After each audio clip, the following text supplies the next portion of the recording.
Mix Cultural. Boa noite para você que está ouvindo a Rádio Univale aqui nos 94,9 FM. Eu sou Gustavo Vasconcelos e começa agora mais um Mix Cultural. Boa noite, galera. Eu sou Bruno Golembiewski, que também acompanho vocês aqui no programa dessa semana. Ouço o Mix também pela internet no site univale.br/rádio ou no portal radios.com. Estamos também no Facebook. Siga a fanpage do programa Mix Cultural e a página do setor de Arte e Cultura Univale.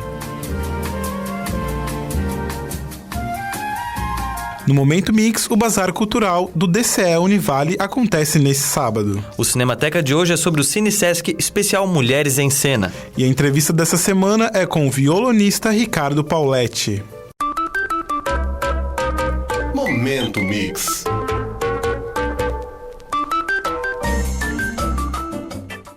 No próximo sábado, dia 22, acontece o primeiro Bazar Cultural aqui na Univale, Campus Itajaí. O evento é promovido pelo Diretório Central dos Estudantes, o DCE, e vai acontecer das 10 da manhã às 6 da tarde, na quadra em frente ao DCE, próximo ao bloco B7. O evento é aberto à comunidade e vai reunir exposições artísticas, itens de brechó e opções de alimentação e atrações musicais. Serão 10 expositores de artigos variados, como vestuário, acessórios, CDs, DVDs, discos de vinis, itens de decoração, artesanatos e muito mais. Estarão à venda também opções de comida vegana e doces variados. A música fica por conta da banda Urbana Bossa e a partir das 15 horas acontece a batalha de rap com inscrições a R$5. No local haverá ainda 3 exposições fotográficas de artistas da região. Isso mesmo, e a exposição Todas Somos Pagu procura empoderar as mulheres e se inspira na feminista e jornalista dos anos 30, Patrícia Galvão, mais conhecida como Pagu. Nos Outras é uma exposição fotográfica que trata as mulheres em suas diferenças e semelhanças, e o trabalho Florescer, que também será exposto durante o bazar, e aborda com leveza um tema que ainda é um tabu social, a sexualidade feminina. O Bazar Cultural DCE Univale tem como objetivo levar a cultura para dentro da universidade. A entrada é gratuita e todos podem participar, tanto os acadêmicos como a comunidade em geral. E para mais informações, acesse o evento do Bazar Cultural DCE Univale no Facebook. Em caso de chuva, o evento será adiado.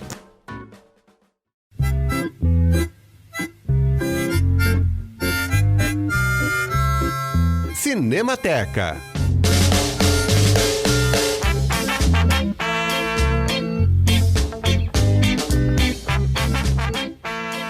O projeto Cine Sesc apresenta nesta semana a mostra de cinema sob a perspectiva do olhar feminino, com filmes que lidam com temas como a diversidade sexual, a discriminação da mulher, contextos políticos e sociais. O catálogo traz filmes de mulheres que tomam as decisões sobre suas próprias vidas. São retratadas jornadas de luta para retomar suas singularidades, seus desejos, vontades e necessidades, provocando-nos a reflexão de que são as mulheres as únicas responsáveis por seus destinos.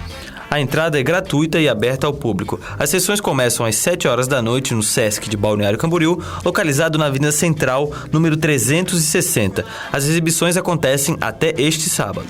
Hoje, por exemplo, está sendo exibido o filme Ida, drama polonês que venceu o Oscar de melhor filme estrangeiro em 2015. A exibição de amanhã é do longa sueco Nós Somos as Melhores. E finalizando o projeto, no sábado, a programação é um pouco diferenciada dos outros dias. As exibições começam às 2 da tarde, com 2 curtas e 1 documentário. Além das exibições, amanhã, sexta-feira, haverá bate-papo após a exibição do filme com Luísa Salomé, graduada em Filosofia, mestra em Literatura e doutoranda na Universidade Federal de Santa Catarina. Agenda Mix. Nesse sábado, dia 22, tem encontro de pesquisa e produção em artes visuais. O encontro acontece na Galeria Municipal de Arte de Itajaí, com início às 9 da manhã e termina às 6 da tarde. A entrada do evento é gratuita. Ainda no sábado, o Teatro Municipal de Itajaí apresenta 2 sessões, começando às 16 horas e a segunda com início às 20h30, do espetáculo Musically in Concert 2016. As entradas custam R$30 e a classificação é livre. E logo depois da meia-noite começa no Tribus Rock Bar, na Praia Brava, em Itajaí, a apresentação solo do músico Rafa Machado, vocalista e compositor da banda Shima Roots, com entrada no valor de R$35. Com voz e fisionomia semelhantes, Bel Irineu faz o público viajar no tempo neste sábado em Balneário Camboriú com o tributo a Tim Maia no Teatro Municipal Bruno Nitz às 20h30. O show tem classificação livre e os ingressos custam R$ 60 inteira e R$ 30 a meia, e o espetáculo traz canções de maior sucesso do cantor que faleceu em 1998. Já no domingo, dia 23, tem o espetáculo A História do Teatro em Cenas numa Viagem no Tempo. Começa às 7h no Teatro Municipal de Itajaí e a entrada custa R$ 40. A faixa etária indicativa é de 10 anos. Para fechar o fim de semana, domingo às 20h, tem o concerto de música hispânica no Teatro Municipal Bruno Nitz, em Balneário Camboriú. Com duração de 2 horas e classificação indicativa de 8 anos, os ingressos estão à disposição no local. Para mais informações, o contato é pelo telefone 479-931-4423. E esse então foi o primeiro bloco do Mix Cultural. A gente volta já. Mix Cultural. Mix Cultural. Estamos de volta com o Mix Cultural. O convidado do Mix Cultural de hoje é o Ricardo Pauletti, músico aqui de Itajaí que acaba de voltar de uma viagem para o Chile, onde se apresentou no festival Entre Cuerdas. Pauletti é violonista e tem na sua trajetória 3 trabalhos gravados, além de participações em discos de outros músicos. Lançou em 2011 o disco Variações Brasileiras, em que explorou a rica diversidade de ritmos e gêneros da música instrumental brasileira. Depois, em 2014... veio o Choro de Faia, trabalho inteiro dedicado ao choro. E ano passado, 2015, lançou o DVD Ricardo Pauletti Trio ao vivo, reunindo apresentações marcantes de sua carreira no formato trio, com violão, acordeão e bateria. Tudo bem, Pauletti? Bem-vindo. Boa noite, obrigado pelo convite. Então, como o Gustavo falou, você chegou há poucos dias, então, desse festival Entre Cuerdas no Chile, né? Que reúne até, acho que um mês, mais ou menos, apresentações e oficinas voltadas pro violão. E como é que surgiu a oportunidade de tocar nesse evento e como foi essa experiência, então? Bom, o Entre Cuerdas é um festival super importante, né? É considerado um dos maiores do mundo no gênero, no caso, destinado ao violão e instrumentos de corda em geral. E ano passado, um produtor que trabalha comigo esteve lá e deixou o material com o diretor do festival. O diretor se interessou e aí começaram as negociações para carta convite, participação de edital, para viabilizar a ida, né? E aí conseguimos chegar num senso comum e aprovamos um edital de intercâmbio aqui do município, através da Fundação Cultural, que arcou com parte das passagens, e conseguimos fazer então essa turnê pelo Chile. Foram 7 concertos em 5 cidades diferentes. Isso uma marca assim do Entre Cuerdas, porque ele não é um festival concentrado em uma cidade. Ele acontece em 9 cidades do Chile e esse ano está com mais de 30 artistas, né? Então, um mês inteiro de atividades. Começou no dia 30 de setembro e vai até 29 de outubro, ou seja, está acontecendo ainda, né? Atividades simultâneas em diferentes cidades com diferentes artistas. Deu para conhecer muita gente, trocar um pouco de experiência sobre violão, enfim, com outros músicos de outros países? Com certeza. Isso que é muito legal, né? Num festival desse porte, são os contatos que a gente faz, as amizades, e a gente conheceu bastante gente, diferentes nacionalidades, diferentes tipos de violão, né? Maneiras de tocar diferente, e isso é fantástico, né? O intercâmbio, a gente foi pelo edital de intercâmbio e houve muito intercâmbio mesmo, muito legal. O Pauletti, inclusive, a revista Choro, que é uma revista especializada em choro, né, digamos, fez uma reportagem sobre o seu trabalho, a apresentação sua com o trio, né, Ricardo Pauletti Trio, no festival. E também outros aspectos da sua carreira. Como é que você vê uma publicação como essa? Quem que faz essa revista? De onde que ela é? Essa é uma revista de São Paulo, a Leonor Bianchi, que é uma atriz e produtora de cinema, e apaixonada por música também. É uma revista super importante no cenário musical nacional. E, na verdade, a gente manda material, né? Tá sempre mandando. Acho que a oportunidade de tocar no Entre Cuerdas é fantástica, porque é um festival muito grande, muito, muito importante.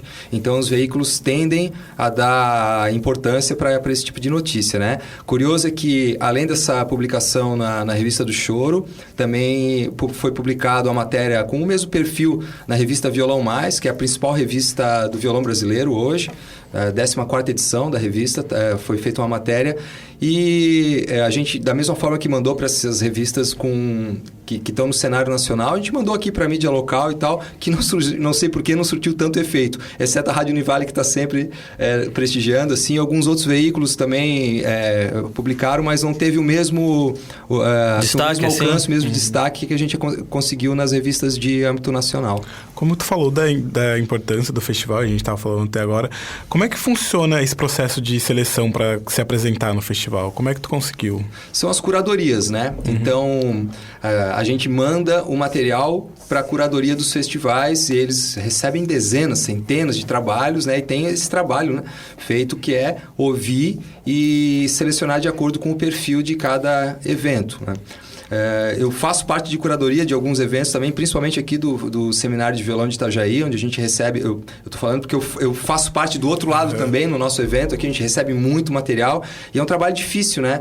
Porque você tem que selecionar de forma isenta, né? Independente de conhecer a pessoa ou não conhecer, a gente tem que analisar realmente o trabalho e ouvir, dar a mesma atenção para todos os trabalhos para poder selecionar, né? É um trabalho bem difícil, mas que é importante ser feito. Sim. E tu acabou de falar do seminário de violão, que aconteceu agora uma semana atrás, né? Que foi o 9º Seminário de Violão de Itajaí, que é realizado então pela AVI, que é a Associação de Violão de Itajaí, que teve além de ti o Marcos Lerena também, o Eliezer Patiz e a Camerata de Violão de Itajaí. Como é que foi então esse evento e a tua participação, chegando aí à 9ª edição desse evento super importante do violão aqui em Itajaí? Esse evento, para vocês terem dimensão dele, ele é considerado um dos principais eventos do Brasil em termos de festivais de violão, né?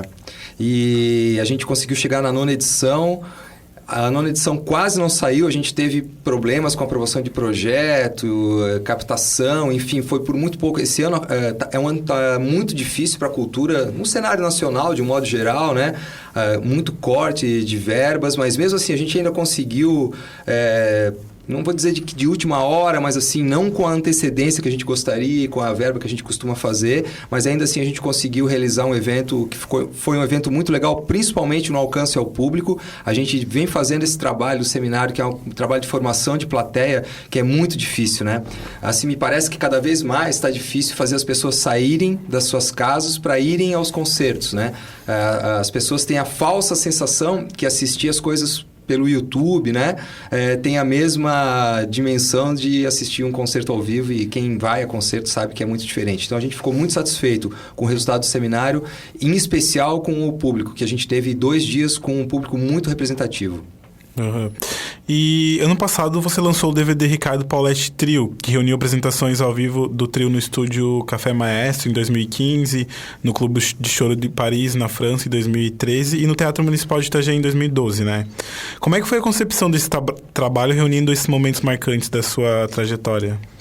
O que acontece, assim, os meus 2 CDs, tanto Variações Brasileiras quanto Choro de Faia, tem uma formação instrumental muito grande, né? São muitos músicos, 12 músicos basicamente em cada disco, o que torna inviável a circulação.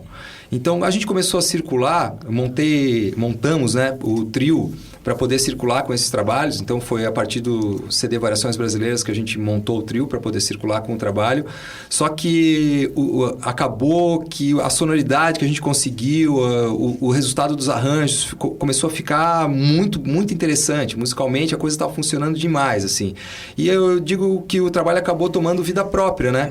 Embora o trio leve o meu nome, né? Ricardo Pauletti Trio, na verdade, se tornou um grupo junto com os meus amigos e grandes companheiros de trabalho, que é o Mário Júnior na bateria e o Rafael Petri no acordeon. A gente acabou conseguindo uma sonoridade particular, um resultado musical muito legal, que eu achei importante registrar, né? E a gente aproveitou, então, registrou com imagens junto, porque fica... É interessante hoje em dia ter vídeos, né? Da mesma forma que eu fiz uma crítica ao YouTube, também tem a parte boa, porque você coloca o seu material no YouTube e o mundo inteiro está disponível para o mundo inteiro assistir, né? Então a gente resolveu registrar com imagens, performances ao vivo do trio, porque eu acho que isso é o grande lance, assim, da gente estar tocando, é realmente estar tocando ao vivo para as pessoas. Então a gente registrou em 3 momentos que foram momentos importantes, né? 2 ao vivo com plateia e um dentro do estúdio, mas também privilegiando privilegiando, sim, sempre a performance ao vivo mesmo. Muito bem. Ricardo, na resposta anterior, que a gente estava falando sobre o seminário, tu falou que está sendo um ano difícil para realizar esse tipo de evento. E não só com o seminário, o Festival de Música de Itajaí também passou por isso, dessa indefinição, se ia sair ou não, um evento que também é muito importante para a música brasileira e para a música aqui da nossa região. Então, qual é a importância desses eventos assim, para a formação dos novos músicos, que tem muitos aqui na cidade, fazendo conservatório, fazendo curso de música, mas também, como tu citou, a formação de público. Fale um pouco sobre isso, assim. Eu acho que tudo faz parte de uma rede, né? De uma cadeia que está tudo interligado. Itajaí tem essa vocação musical, isso não é novidade, a gente já sabe, né? O Festival de Música esse ano, 19ª edição, é bastante, né? E temos, então, além do festival, temos curso de música aqui na Univale, que é licenciatura e bacharelado. Temos um conservatório de música em Itajaí. Temos programas de apoio à música desde a parte inicial, que era o antigo programa Arte nos Bairros, que agora se chama Arte Bairros. É muito importante isso. O Arte Bairros e o Conservatório são programas gratuitos aqui na cidade, voltados para a parte didática, né, para o ensino e aprendizagem de música. Então, os eventos, eles acho que são fundamentais dentro dessa cadeia para poder, além de oferecer oficinas e workshops, masterclass, ou seja, tem a parte didática também, mas principalmente para as pessoas estarem em contato direto com o artista, né? Seja numa roda conversando ou seja depois no Teatro Municipal vendo eles tocar ao vivo. Eu acho que isso é fundamental para a formação musical das pessoas e também para quem não toca, né? Para quem é público, vamos dizer assim, a gente precisa dessa formação de plateia, né? Porque não adianta nada trazer um show caríssimo dos melhores músicos do mundo se eles forem para o teatro e o teatro não tiver ninguém, né? Então, é muito importante a gente conseguir formar a plateia, mostrar para as pessoas que ir a um concerto ao vivo, olhar o artista de frente, estar naquele ambiente, é muito diferente de fazer as coisas por uma tela de computador ou por uma tela de TV, né? Todo um processo de formação, né? E como tu disse, o Conservatório de Música Popular aqui de Itajaí é um lugar, né, de formação para essas pessoas ligado à música. E tu dá aula lá, né? Como é que é esse momento de ensinar ao invés de compor ou tocar? Tipo, você se sente como professor mesmo? Na verdade, assim, a docência ela sempre fez parte da minha vida, né? Inicialmente como professor particular, algumas pessoas me procuravam para ter aulas particulares comigo. Numa época que eu morei em Florianópolis, eu fui professor de escola livre, assim, né? Escolas particulares de música. Sempre tive, assim, uma identificação grande com a parte didática. E quando surgiu o convite para ser professor do conservatório, eu vi que era uma responsabilidade já um pouco maior, né? Porque faz parte do ensino formal. Então, eu resolvi me preparar, me especializar. Fiz o curso de licenciatura aqui da Univale, né? Me formei em início de 2013 e na sequência entrei no mestrado que eu estou concluindo esse ano, porque eu acho que é importante no momento que você se dispõe a dar aula, porque nem todo bom músico é um bom professor, né? E vice-versa também, para você ser um bom professor não necessariamente precisa ser um bom músico, né? Então eu não me sentia 100% preparado para o ensino formal e fui buscar qualificação para poder fazer isso com base, né? Que legal. Ricardo, antes a gente estava falando sobre essa coisa, de novo, da formação do público e acho que para música instrumental, pode ser que eu esteja errado, mas é ainda mais difícil porque as pessoas normalmente não estão habituadas a consumirem música instrumental. Eu vejo até pelas pessoas do meu convívio, não estão muito habituadas ao consumo da música instrumental. Como é que tu vê isso? Como é que é esse desafio de fazer as pessoas ouvirem e gostarem da música instrumental? A sua colocação está perfeita, é isso mesmo, né? Infelizmente, a música que eu trabalho é a música que está mais distante da indústria da música, do comércio da música, enfim, né? As pessoas naturalmente têm acabam se interessando mais pela música cantada, pela canção, porque existe uma letra que elas podem entender uma história que está sendo contada, algo que está sendo dito através das palavras, né? E você se comunicar através apenas dos sons, se comunicar pelos sons, não é tão... Acho que é mais difícil de alcançar as pessoas. Um pouco disso é cultural, é claro, né? Porque as pessoas acabam gostando daquilo que conhecem. E, infelizmente, como a música instrumental está muito longe, do mercado musical, as pessoas acabam não conhecendo, né? Então, acho que isso tem uma relação direta com o momento que a gente vive de indústria da música, de... os investimentos que são destinados as questões assim aos ramos específicos, aos gêneros específicos, né? Então, infelizmente, a nossa realidade é essa. Os investimentos altos são para a música que é dita comercial, né? E as músicas, não só a música instrumental, a música que, assim, eu não gosto de falar de valor, mas que, assim, as pessoas dizem que tem um perfil de música com a qualidade artística maior. Parece que quanto mais elaborada é a música, menor é o público, menor é o espaço na mídia. Bom, só pra gente recapitular um pouco das pessoas que estão nos ouvindo e não conhecem tanto o teu trabalho, em 2012 tu lançou o disco Variações Brasileiras, né? Teu primeiro trabalho autoral. O que tu reuniu nesse trabalho? Bom, como era o primeiro, né, eu reuni o que eu tinha de melhor acumulado ao longo de muitos anos de dedicação para música, né? O que é muito difícil, né? Porque, claro, eu acho que um disco, eu acho que na minha concepção, ele não pode ter mais do que 10 músicas, ou pelo menos não muito mais do que 10 músicas, ou até no máximo 1 hora de música, né? Vamos dizer assim. Então, eu fiz uma seleção do que eu achava que naquele momento era o mais representativo para mim, em termos do que eu queria passar, né? Então, foram 7 composições e 3 arranjos para violão de músicas de compositores que são importantes para mim, né? Então, eu gravei uma música do Dilermando Reis, que centenário do Dilermando esse ano, centenário de nascimento. Gravei uma música do Garoto, que foi centenário de nascimento dele ano passado, isso pura coincidência, porque, na verdade, a escolha foi pela importância que eles têm na minha formação musical. E teve uma música do Chico Buarque, a única música que seria uma canção, né, uma música com letra, que foi gravada de forma instrumental, um arranjo para violão da música O Futebol do Chico. E as outras 7 músicas foram composições minhas que na época era o que eu achava que tinha relação com o que eu queria mostrar, que era a diversidade da música brasileira, né? Então, esse disco reúne frevo, baião, choro, machixe, valsa, músicas com caráter camerístico, que tem uma certa relação com a música clássica, que eu também tenho um vínculo, né? Então, basicamente, foi assim que aconteceu a escolha. E num segundo momento, então, 2 anos depois, teve o Choro de Faia, né? E esse disco, como é que foi a concepção dele voltado para o choro, né? O choro é um gênero musical que eu tenho me dedicado já há bastante tempo. E, consequentemente, a gente acaba, como eu tenho essa relação direta com a composição, acaba naturalmente compondo muito nessa linha, né? Então, quando eu decidi fazer um disco novo, eu achei que o material que eu tinha mais significativo para um trabalho novo era um material voltado para o choro, né? Na verdade, o choro, mais do que um gênero, é uma linguagem musical que abrange outros gêneros musicais, né? Então, a ideia foi trabalhar o choro dentro da sua diversidade, né? Então, embora o Choro de Faia eu diga que é um disco inteiramente dedicado ao choro, ele não é um disco de choro, de clássico do choro, é um disco da linguagem do choro que abrange uma série de outros gêneros que estão dentro dessa linguagem musical. Muito bem. Bom, Ricardo, nosso tempo já está acabando.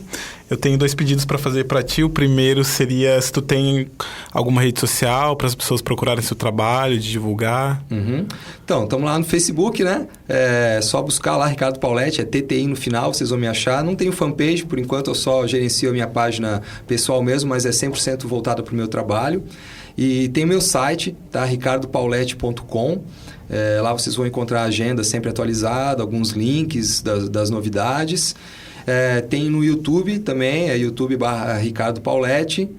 E tem no SoundCloud também, SoundCloud/Ricardo Pauletti. Os 2 CDs estão no SoundCloud e uma parte do DVD está no YouTube, para quem tiver interesse. E no site também tem partituras, tem material para quem tiver interesse em conhecer um pouquinho melhor o trabalho. Beleza. E eu queria saber se tu tem uma música para indicar do Ricardo Pauletti Trio pra gente colocar aqui pros nossos ouvintes. Opa, vamos colocar então o Choro de Faia.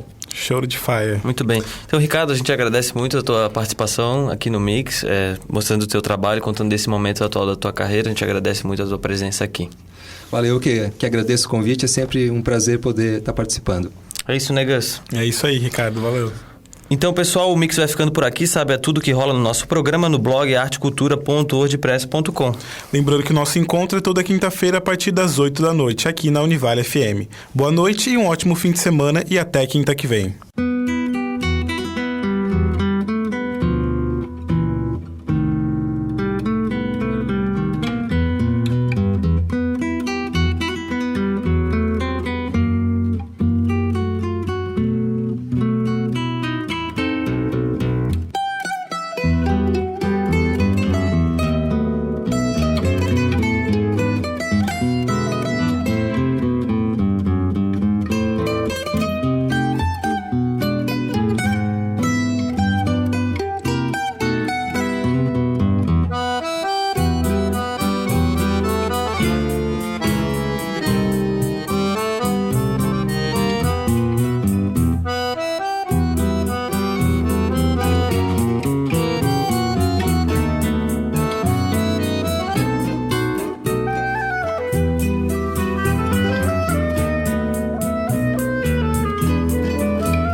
Cultural.